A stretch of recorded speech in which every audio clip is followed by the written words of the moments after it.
मैं फख्र नहीं करता, अल्लाह का शुक्र अदा करता हूँ कि जब 2014 में मुझको टिकट दिया और मैं हार भी जाता तो वजीर बनता, तो मैंने बीजेपी से करीब होते हुए नीतीश को देखा तो मैंने उसके टिकट को लात मारकर कुचलकर फेंक दिया।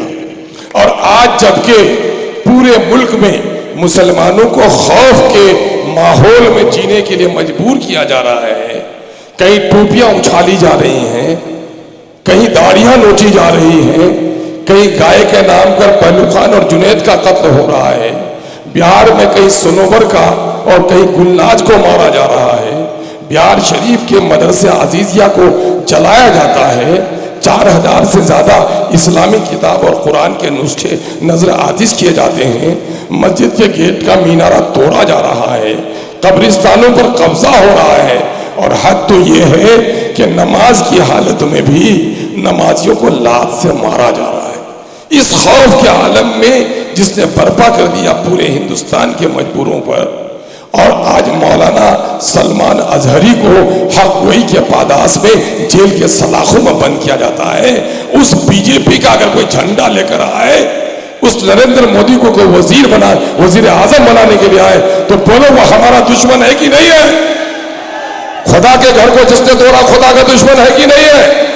खुदा के घर को जिसने तोड़ा हमारा दुश्मन है कि नहीं है?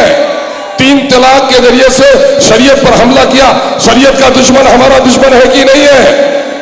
82 के लोग इनकलाबी नारा लगाते हैं, नारे तकबीर बुलंद करने वाले इस तरह नारा लगाते हो, नारा ऐसा लगाओ, ताली ऐसी बजाओ कि नरेंद्र मोदी का सियासी रुखसार और नीतीश कुमार का सियासी गाल लाल हो जाए, ताली ऐसी बजाओ, नारे ऐसे लगाओ कि इन दोनों जालिमों के कान का हरिया पड़ जाए।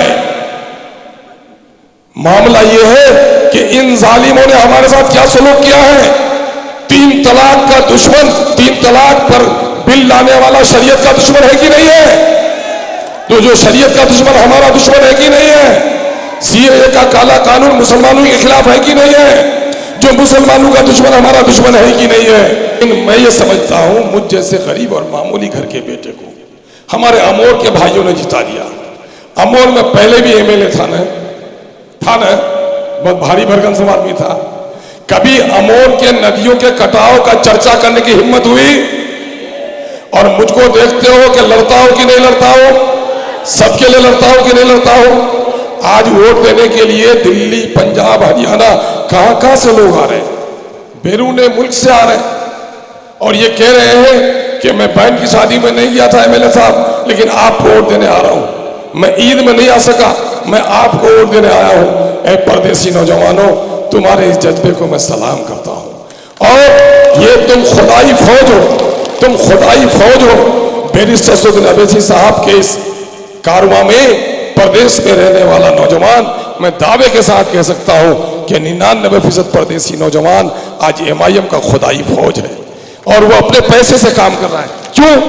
उसने जाकर दिल्ली, पंजाब देखा, वहां की खुशहाली देखी, अपनी बदहाली देखी। जब अपनी बदहाली देखी तो उसे एक उम्मीद की किरण नजर आई कि एमआईएम आई है, बैरिस्टर असदुद्दीन अवैसी मेरी भी लड़ाई लड़ रहा है, यही वजह हुआ आया है।